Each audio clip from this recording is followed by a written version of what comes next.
మీరు direct selling గురించి ఎవరితోనైనా మాట్లాడినప్పుడు వాళ్ళు జనరల్ గా ఇది చైన్ సిస్టమా, నిజంగా డబ్బులు వస్తాయా, ఇలాంటి క్వశ్చన్స్ మిమ్మల్ని అడుగుతూ ఉంటారు. అలా అడగడం వెనుక వాళ్ళ భయం, గతంలో విన్న నెగిటివ్ వార్తలు దానికి రీజన్. వీటిని మీరు ప్రొఫెషనల్ గా ఎలా డీల్ చేయాలో ఈ రోజు మనం ఈ వీడియోలో తెలుసుకుందాం.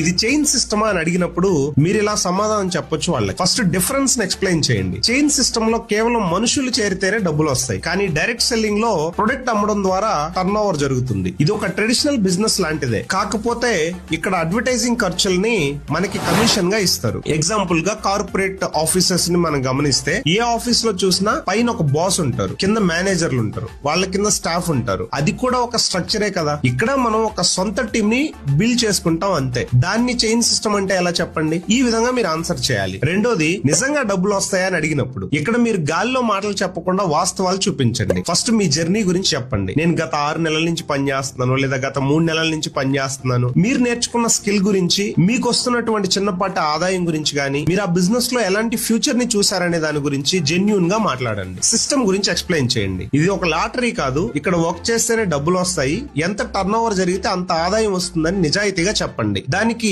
ఆ మార్కెటింగ్ ప్లాన్ లో ఉన్నటువంటి ఇన్కమ్ క్యాలిక్యులేషన్స్ కూడా వీలైతే పేపర్ మీద రాసి చెప్పడానికి ప్రయత్నం చేయండి. ప్రూఫ్స్, మీ సీనియర్స్ లేదా కంపెనీలో సక్సెస్ అయిన వాళ్ళ ఇన్కమ్ స్టేట్మెంట్స్ ని చూపించడానికి మీరు ప్రయత్నం చేయండి. మీరు పాటించాల్సినటువంటి ఒక స్ట్రాటజీని ఇక్కడ మీకోసం నేను ఎక్స్ప్లెయిన్ చేస్తున్నాను. జనాలు ముందుగా మీ మాటల కంటే మీ బిహేవియర్ ని ఎక్కువగా గమనిస్తారు. ఫస్ట్ వాళ్ళని ప్రెజర్ చేయకండి. నువ్వు రాకపోతే నీ జీవితం నాశనం అయిపోద్ది, నువ్వు దేనికి బనికి రాకుండా పోతావు, ఈ విధంగా మాట్లాడకండి. అసలు నీకు ఇంట్రెస్ట్ ఉంటే ఒక అవకాశం ఉంది, వచ్చి చూడు అని వదిలేయండి. అప్పుడు వాళ్లే మీ దగ్గరకు వస్తారు. రాకపోతే నో ప్రాబ్లం, వేరే వాళ్ళకి చెప్పండి. డిజిటల్ ప్రజెన్స్, మీరు నేర్చుకుంటున్న digital marketing, graphic designing skills ను ఉపయోగించి ఒక మంచి కాంటెంట్ క్రియేట్ చేయండి. మీరు ఒక ప్రొఫెషనల్ గా కనిపిస్తే ఆటోమేటిక్ గా మీ పైన నమ్మకం ఏర్పడి మిమ్మల్ని కాంటాక్ట్ అవుతారు వాళ్ళే. మీ వయసు కూడా మీకు ఒక ప్లస్ పాయింట్ అవుతుంది. మీరు ఏ ఏజ్ లో ఉన్నారో మీకు సమాజం మీద, బాధ్యతల మీద ఒక మంచి అవగాహన ఉంటుంది. మీరు ఒకవేళ స్టూడెంట్ అయితే ఎడ్యుకేషన్ గురించి, ఇప్పుడు స్టూడెంట్స్ ఫేస్ చేసే ప్రాబ్లమ్స్ మీకు తెలిసి ఉండొచ్చు. ఒకవేళ మీరు జాబ్ చేస్తా ఉంటే జాబ్ లో ఉన్న సిచ్యువేషన్స్ తెలుసు. హౌస్ వైఫ్ అయితే